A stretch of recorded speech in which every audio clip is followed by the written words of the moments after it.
Assalamualaikum warahmatullahi wabarakatuh. Para santri di berbagai penjuru negeri tercinta, khususnya santri pesantren modern Al-Amanah Jonwangi Sidoarjo.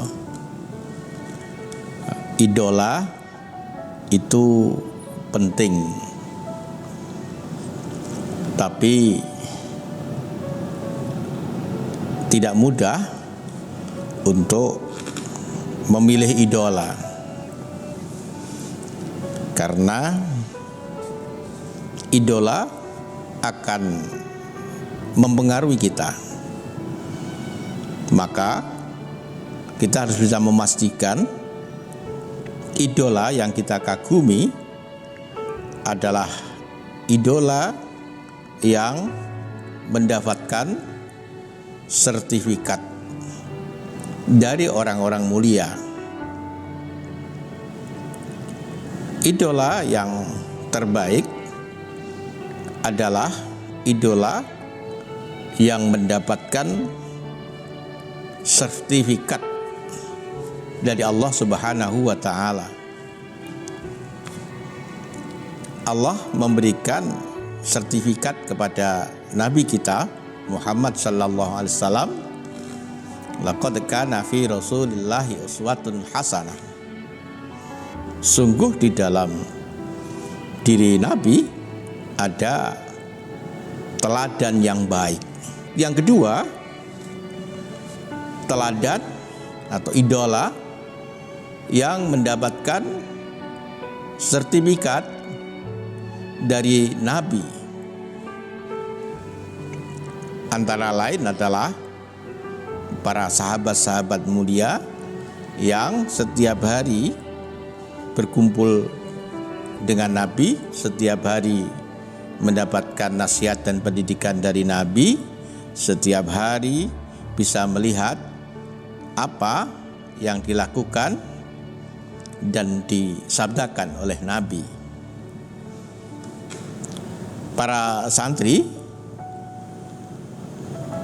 Dan yang ketiga adalah idola yang walaupun tidak disampaikan oleh Nabi, tapi mendapatkan sertifikat sebagai pewaris para nabi, yaitu para ulama. Al-ulama'u warasatul anbiya. Ulama itu adalah pewaris para nabi. Maka ulama ini juga idola yang penting untuk kita baca sirahnya, untuk kita dengar fatwa dan nasihatnya, untuk kita lihat apa yang dilakukannya.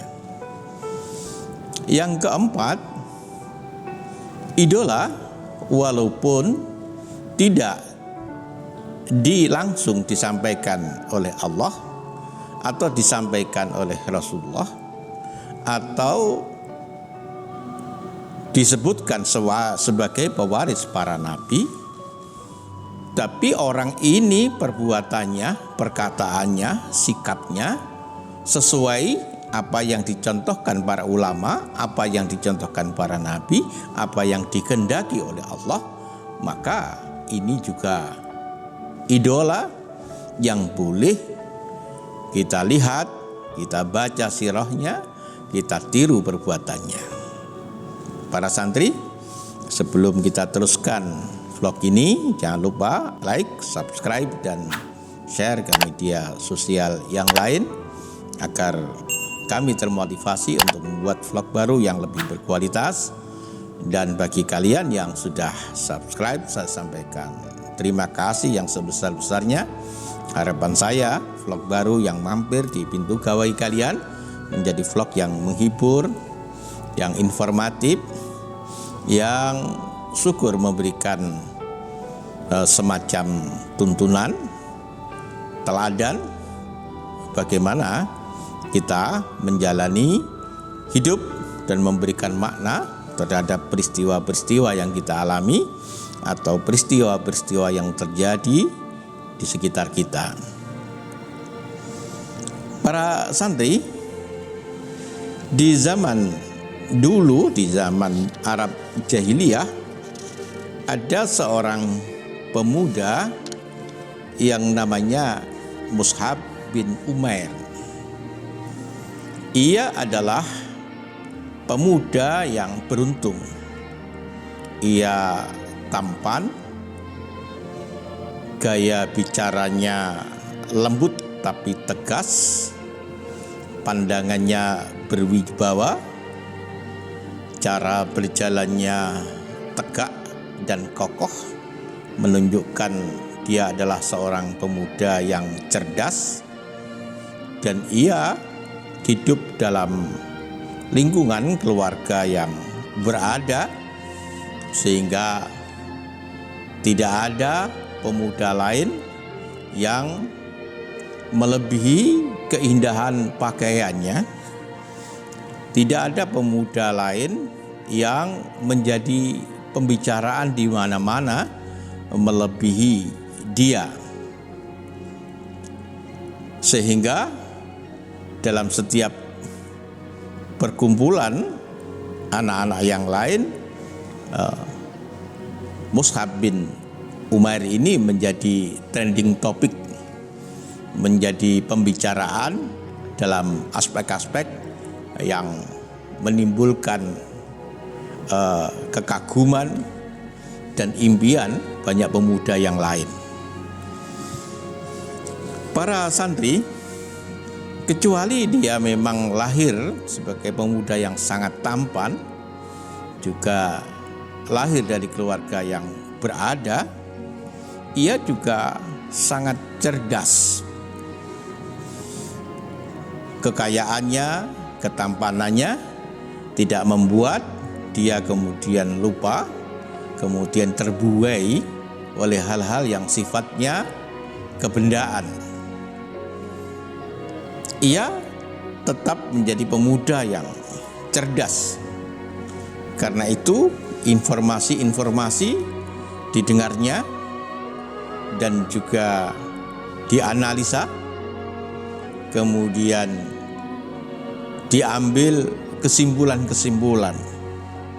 Salah satu informasi yang menarik perhatian Mus'ab bin Umair adalah tentang diangkatnya Muhammad sebagai Rasulullah Sallallahu Alaihi Wasallam. Karena itu dia diam-diam mendatangi majelis Nabi, majelis yang dihadiri oleh beberapa sahabat. Satu ketika Mus'ab bin Umair mendengar Nabi akan berkumpul dengan para sahabatnya di atas bukit Sofa, tepatnya di rumah Arqam bin Abi Arqam. Ia diam-diam mengikuti majelis itu. Di dalam majelis itu ada bacaan Quran dan ada kegiatan-kegiatan yang lain. Mendengar kalimat-kalimat yang disampaikan oleh Nabi, mendengar ayat-ayat yang dibacakan oleh Nabi, Mus'ab bin Umair yang hatinya jernih, tidak dihiasi rasa hasud dan benci, bisa menangkap keindahan, kebenaran dari apa yang disampaikan oleh Nabi, dan bisa menangkap petunjuk yang terpancar dari bacaan-bacaan ayat-ayat suci Al-Quran. Maka sejak itu diam-diam Mus'ab bin Umair masuk Islam. Para santri, kegiatan untuk mengikuti majelis Rasulullah dilakukan diam-diam. Demikian juga keislamannya juga dijaga agar orang lain tidak mengetahuinya. Sebenarnya ia tidak pernah takut kepada orang lain. Mus'ab bin Umair adalah pemuda yang perkasa, yang tidak memiliki rasa takut kalau dia yakin tentang kebenaran. Hanya satu yang ia takutkan, kalau ibundanya tahu. Ia sungguh tidak berani untuk melawan ibundanya, walaupun ia ada di pihak yang benar dan ibundanya dalam pihak yang kurang benar. Itu yang ia takutkan. Maka ia berusaha agar kepergiannya ke rumah Al-Arqam mengikuti majelis Nabi dan keislamannya disembunyikan.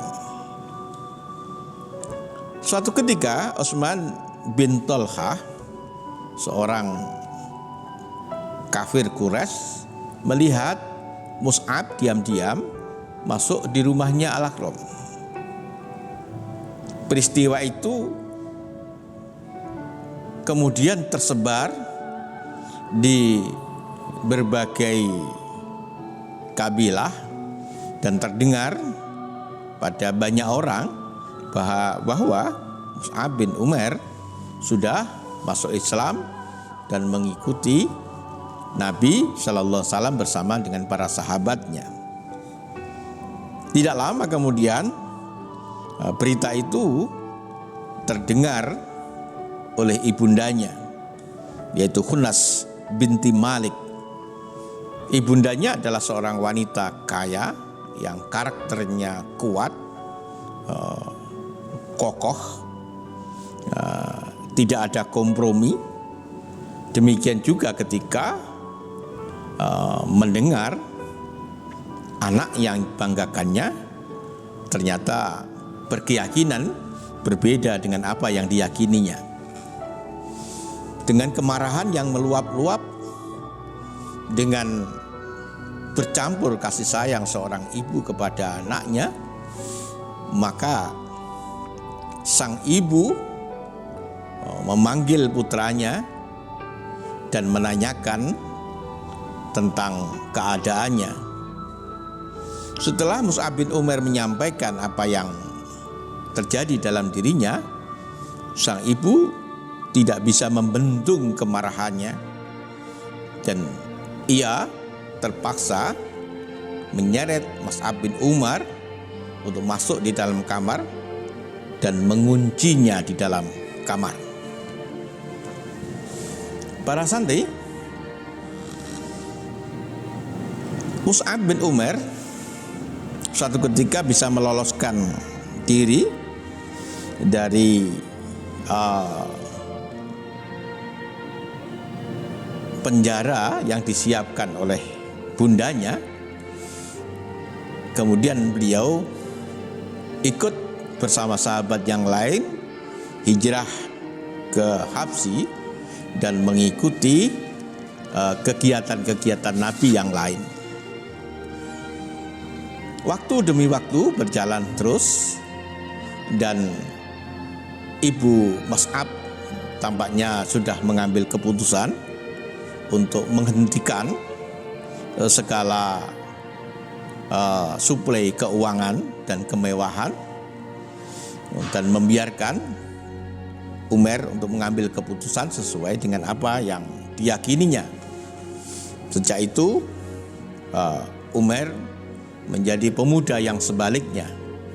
Kalau dulu tampak gagah dengan pakaian yang paling mewah, dengan bau yang paling wangi, setelah diusir dari rumahnya, Mus'ab menjadi pemuda yang sangat sederhana dengan satu pakaian yang tidak pernah berganti dan tentu bau yang tidak seperti sebelumnya. Para santri, Mus'ab bin Umair justru menikmati kepindahannya, menikmati kesederhanaannya, menikmati kebahagiaan bersama Nabi. Bahkan ia ikut hijrah bersama Nabi ke Madinah. Sebelum hijrah, Mus'ab bin Umair dipilih oleh Nabi. Banyak sahabat yang lebih tua, yang tentu kualitasnya tidak jauh berbeda dengan Mus'ab bin Umair. Tapi yang dipilih oleh Nabi adalah Mus'ab bin Umair untuk memberikan pelajaran kepada orang-orang di Madinah. Mungkin Nabi berpatokan bahwa Mus'ab bin Umair adalah akidahnya teruji, akhlaknya sangat baik, perilakunya sangat sopan santun, dan gaya bicaranya lembut dan menumbuhkan motivasi kepada setiap orang yang mendengarnya. Ia diperintahkan Nabi untuk datang ke Madinah untuk memberikan pelajaran kepada masyarakat di Madinah. Pada waktu itu di Madinah hanya ada 12 orang yang menjadi pengikut Nabi. Tapi dengan ketelatenan, dengan kesabaran, dengan kesungguhan dan niat yang tulus, akhirnya makin banyak orang-orang yang kemudian mengikuti pengajian yang diselenggarakan oleh Mus'ab bin Umair. Para santri, suatu ketika Mus'ab bin Umair menyelenggarakan pertemuan dengan beberapa orang yang sudah mempercayainya dan selalu mengikuti majelisnya. Mendadak ada seorang tokoh datang, namanya Usaid bin Hudair, tokoh pemuka Bani Abdul Ashhal, dengan muka merah padam penuh kemarahan menghardik Mus'ab bin Umair. Apa yang kamu lakukan terhadap kaumku? Kata-kata apa yang kamu sampaikan kepada mereka? Ajaran apa yang kamu sampaikan kepada mereka? Sehingga mereka, orang-orang yang lemah di antara kaumku, meninggalkan kepercayaan dan keyakinan. Mus'ab bin Umair tenang, dengan mulut yang tersunggung senyuman, ia mempersilahkan Usaid bin Hudair untuk duduk. Apa enggak sebaiknya Anda duduk dulu? Kalau kata-kataku barangkali tidak berkenan di hati Anda, saya tidak akan berkata-kata lagi. Para santri, kalimat yang disampaikan oleh Mus'ab bin Umair tadi tanpa disadari langsung menyentuh jiwa Usaid bin Hudair, yang kemudian dia berpikir meninggalkan tempat itu dan kembali lagi dalam keadaan wajah yang berbeda, pikiran yang berbeda, hati yang berbeda. Dia masuk Islam dan menjadi bagian dari majelis yang diselenggarakan oleh Mus'ab bin Umair.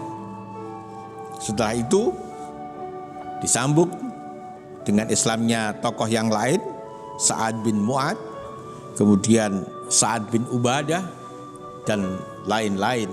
Sehingga di Madinah satu persatu bertambah orang-orang yang mengikuti majelis Mus'ab bin Umair dan mengikuti ajaran Rasulullah Sallallahu Alaihi Wasallam. Para santri, Mus'ab bin Umair, ia bukan hanya pandai dalam berdakwah, bukan hanya fasih ketika menyampaikan sabda Nabi bukan hanya indah ketika membaca Al-Quran, bukan hanya baik akhlaknya sehingga setiap orang yang berjumpa dengannya kemudian simpati dan mau mendengar kalimat yang disampaikannya, tapi ia juga gagah berani dalam membela Rasulullah SAW. Ia bukan hanya siap untuk diterjunkan di berbagai belahan dunia pada saat itu, tapi ia siap untuk mengorbankan nyawanya sekalipun untuk membela Rasulullah SAW.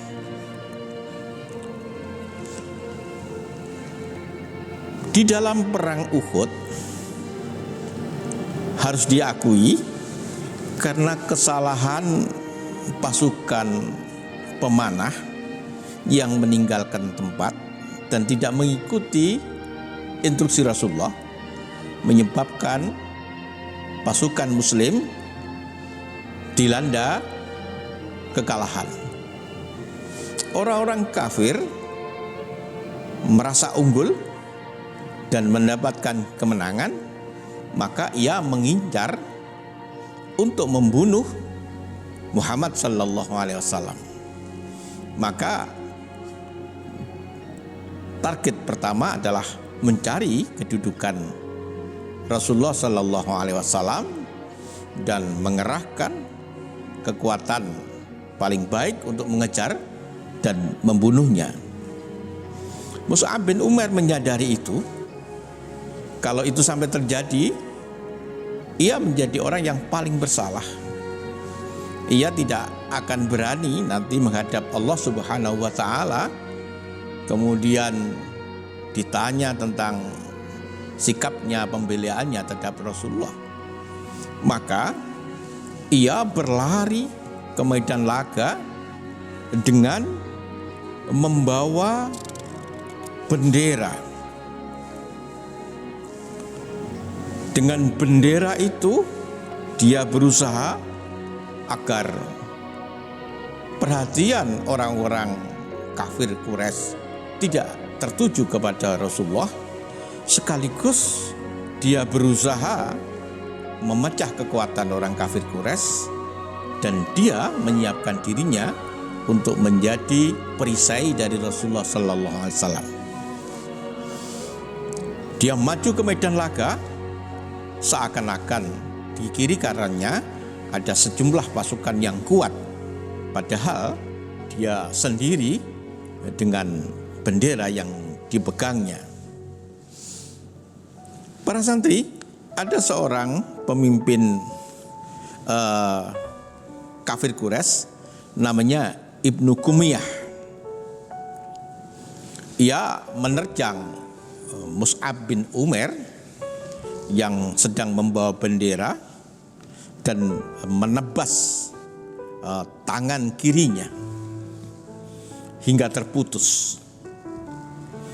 Kemudian Mus'ab tetap dengan gagahnya berusaha memalingkan perhatian orang kafir dari Nabi, memegang bendera itu dengan tangan kanan. Kemudian Ibnu Kumiyah datang lagi menebas tangan kanannya sehingga tangan kanannya terputus. Mus'ab bin Umair tidak berhenti sampai di situ. Nafas masih ada, ia masih hidup walaupun darah bercucuran, kedua lengannya sudah patah, maka ia memeluk bendera itu. Kemudian Ibnu Kumiyah datang untuk ketiga kalinya dan menusukkan tombak di dalam kepunggungnya hingga tembus di dalam perutnya sehingga tombak itu patah. Dan Mus'ab bin Umair terjungkal di tanah. Beliau meninggal sebagai syuhada. Para santri, Rasulullah Sallallahu Alaihi Wasallam membaca satu ayat di dalam Al-Quran. Bismillahirrahmanirrahim. Minal mu'minina rijalun sadaku ma'adullah alaih famidum man qada nahbah wa minhum man yantadiru wa ma baddalu tabdila. Di antara orang-orang mukmin itu ada orang-orang yang menepati apa yang telah mereka janjikan kepada Allah. Maka di antara mereka ada yang gugur, dan di antara mereka ada pula yang menunggu-nunggu, dan mereka tidak merubah janjinya. Para santri, ayat ini seakan-akan terkhusus untuk memberikan penghargaan kepada Mus'ab bin Umair yang menunjukkan dedikasi yang luar biasa. Yang Nabi pernah bersabda, sungguh dulu aku melihat di Mekah dan di sana tidak ada orang yang lebih halus pakaiannya daripada pakaianmu, wahai Mus'ab bin Umair, dan tidak ada yang lebih tampan penampilannya melebihi penampilanmu, wahai Mus'ab bin Umair. Kemudian sekarang rambutmu kusut berdebu dan hanya berselimutkan kain kasar. Dan Rasulullah ketika melihat jenazahnya Mus'ab bin Umair, ia bersabda, inna Rasulullah yashhadu annakum asyhada indallah yaumal qiyamah. Sesungguhnya Rasulullah menjadi saksi bahwa kalian adalah para syuhada di sisi Allah pada hari kiamat. Bahkan Rasulullah juga bersabda menganjurkan kepada manusia untuk berziarah, untuk mengunjungi mereka dan mengucapkan salam kepada mereka. Kata Nabi, sungguh demi zat yang jiwaku berada di dalam genggaman tangannya, tidaklah seorang yang mengucapkan salam kepada mereka hingga hari kiamat kecuali mereka dapat menjawab salam itu. Para santri, ini adalah idola yang perlu kita baca sirahnya, yang perlu dan bahkan wajib kita teladani konsistensinya dalam mengikuti Rasulullah Sallallahu Alaihi Wasallam, yang perlu kita teladani pengorbanannya. Sejarah dihiasi oleh apa yang dilakukannya, sehingga setiap orang yang membaca sejarahnya merasa hormat. Di dalam hati kita rasanya hanya orang-orang yang pasti dimuliakan oleh Allah yang bisa melakukan yang semacam itu. Semoga kisah ini memberikan teladan, inspirasi untuk kita. Akhiran, assalamualaikum warahmatullahi wabarakatuh.